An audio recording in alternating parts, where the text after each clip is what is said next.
Hi hello ನಮಸ್ಕಾರ. ಹೇಗಿದ್ದೀರಾ ಎಲ್ಲರೂ? ನಾನಿವತ್ತು ನಮ್ಮೂರಲ್ಲಿ ನಡೆಯೋ ಸ್ಪೆಷಲ್ ಜಾತ್ರೆಗೆ ನಿಮ್ಮನ್ನೆಲ್ಲರನ್ನು ಕರ್ಕೊಂಡು ಹೋಗ್ತೀನಿ ಬನ್ನಿ. ಇದಂತೂ ವರ್ಷಕ್ಕೊಂದ್ಸಲ ನಡೆಯೋ ಜಾತ್ರೆ. ನಮ್ಮೂರಿಂದ ಸ್ವಲ್ಪನೇ ದೂರ ಉಜಿರೆ ಎಂಬ ಪ್ಲೇಸ್ ಅಲ್ಲಿ ನಡ್ವಾಲ್ ಜಾತ್ರೆ ಅಂತ ನಡೆಯುತ್ತೆ. ಇದನ್ನ ಸಿರಿ ಜಾತ್ರೆ ಅಂತಲೂ ಕರೀತಾರೆ. ಯಾಕಂದ್ರೆ ಇಲ್ಲಿ ಸಿರಿ ದರ್ಶನ ನಡೆಯುತ್ತೆ. ಇಲ್ಲಿ ಪ್ರಮುಖವಾದ ದೇವರು ಲೋಕನಾಥೇಶ್ವರ ದೇವರು ಆದ್ರೂನು ನಮ್ಮ ತುಳುವ ಸಂಸ್ಕೃತಿಯ ಸಿರಿಗಳ ಜಾತ್ರೆ ಅಂತಲೇ ಕರೆಯಲ್ಪಡುತ್ತೆ. ಇಲ್ಲಿಗೆ ನಮ್ಮೂರಿಂದ ಅಷ್ಟೇ ಅಲ್ಲ, ಎಲ್ಲ ಕಡೆಗಳಿಂದಲೂ ಜನ ಬಂದೇ ಬರ್ತಾರೆ. ಯಾಕೆ ಅಂದ್ರೆ ಪ್ರತಿ ವರ್ಷ ಏನಾದ್ರೂ ಮನ್ಸಲ್ಲಿ ಸಂಕಲ್ಪ ಇಟ್ಕೊಂಡು ಇಲ್ಲಿ ಹರಕೆ ತೀರ್ಸೋಣ ಅಂತ ಬರ್ತಾರೆ. ಅದಷ್ಟೇ ಅಲ್ಲದೆ ಸಿರಿಗಳ ದರ್ಶನ, ನಾಗ ದರ್ಶನ ಎಲ್ಲಾನು ಇರುತ್ತೆ. ಅದನ್ನ ನೋಡಿ ಕಣ್ ತುಂಬಿಕೊಳ್ಳೋ ಕ್ಷಣ ಯಾವಾಗಪ್ಪ ಅಂತ ಕಾಯ್ತಾ ಕೂತಿರ್ತಾರೆ. ಅವು ಹೋಗೋ ಅಷ್ಟರಲ್ಲಿ ಆ ದೇವರ ನೃತ್ಯ ಬಲಿ ಆಗ್ತಾ ಇತ್ತು.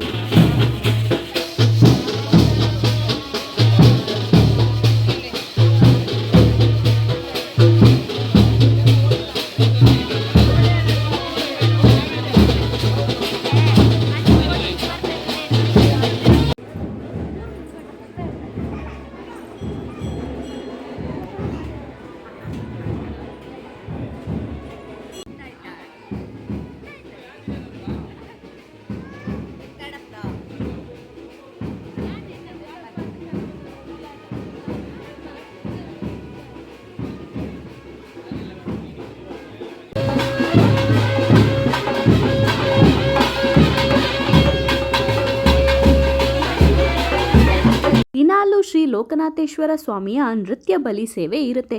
ಈ ಸೇವೆ ಮುಗಿದ ತಕ್ಷಣ ದೇವರನ್ನ ವಸಂತ ಮಂಟಪದಲ್ಲಿಟ್ಟು ಒಂದ್ಸಲ ಪೂಜೆನ ಮಾಡ್ತಾರೆ. ದೇವರ ನೃತ್ಯ ಬಲಿ ಆಗ್ಬೇಕಾದ್ರೆ ಅವ್ರ ಹಿಂದೆನೆ ಜನಗಳು ದೇವರ ಪ್ರಸಾದಕ್ಕೋಸ್ಕರ ಕಾಯ್ತಾ ಕೂತಿರ್ತಾರೆ. ನಮ್ಮ ತುಳುನಾಡ ಸಂಸ್ಕೃತಿ ಪದ್ಧತಿಗಳೇ ಹೀಗೆ.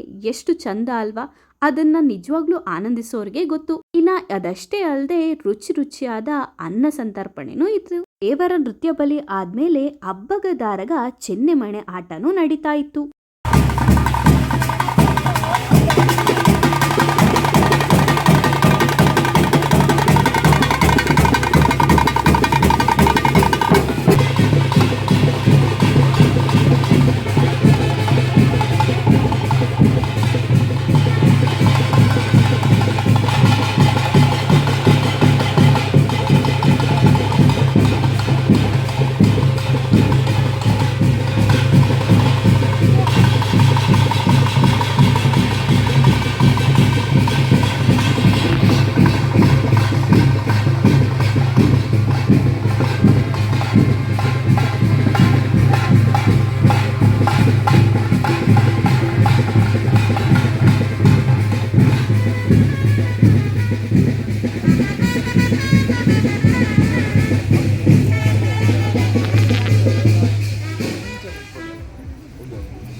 ಸಿರಿಗಳಲ್ಲಿ ಅಬ್ಬಗದಾರಗ ಪ್ರಮುಖರು ಅಂತ ತಿಳಿದಿರೋ ಹಾಗೆ ಇವರಿಬ್ರು ಅವಳಿ ಜವಳಿ ಅಂತಲೂ ನಮ್ಮಮ್ಮ ಹೇಳ್ತಿದ್ರು. ಇನ್ನು ಅವರ ಸಂಧಿ ಪಾಡ್ದಾನಗಳು.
ಅವಳಿ ಮಕ್ಕಳು ಚೆನ್ನೆಮಣೆ ಆಡ್ಬೇಕಾದ್ರೆ ಯಾವುದೋ ಒಂದು ಶಾಪದಿಂದ ಮರಣ ಹೊಂತಾರೆ ಅಂತ ನಮ್ಮಮ್ಮ ನನಗೆ ಕತೆ ಮೂಲಕ ಹೇಳ್ತಾ ಇದ್ರು.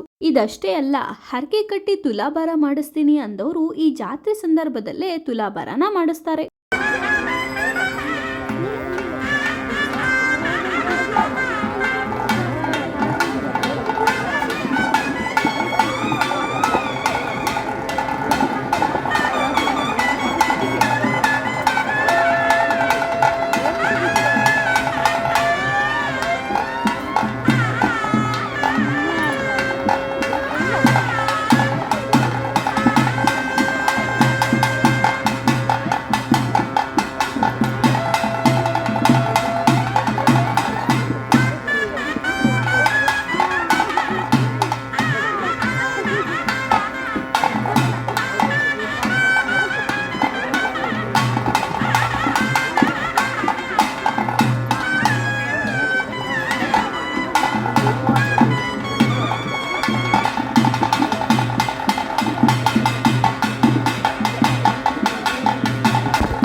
ಹೋಗಿ ದೇವರ ದರ್ಶನ ಮಾಡ್ಕೊಂಡು ಚೆನ್ನೆಮನೆ ಆಟನ ನೋಡ್ಕೊಂಡು ಹಾಗೆ ದೈವದ ಕೋಲನು ನೋಡ್ಕೊಂಡು ಮನೆಗೆ ಹೊರಟ್ವಿ. ಇಲ್ಲಿ ಮೊದ್ಲಾಗಿ ಹರಕೆ ಅಂತ ಹೇಳಿ ಕೊಡೋದು ಪೂ ಪಿಂಗಾರ ಅಂತ ತುಳುವಲ್ಲಿ ಹೇಳ್ತಾರೆ.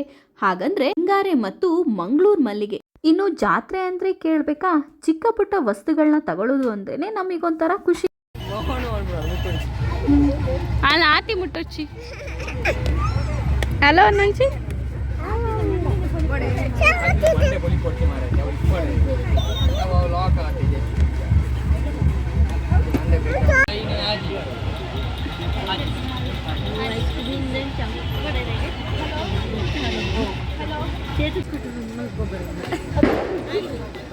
ಜೋಳ ಜೋಳ ಸ್ವೀಟ್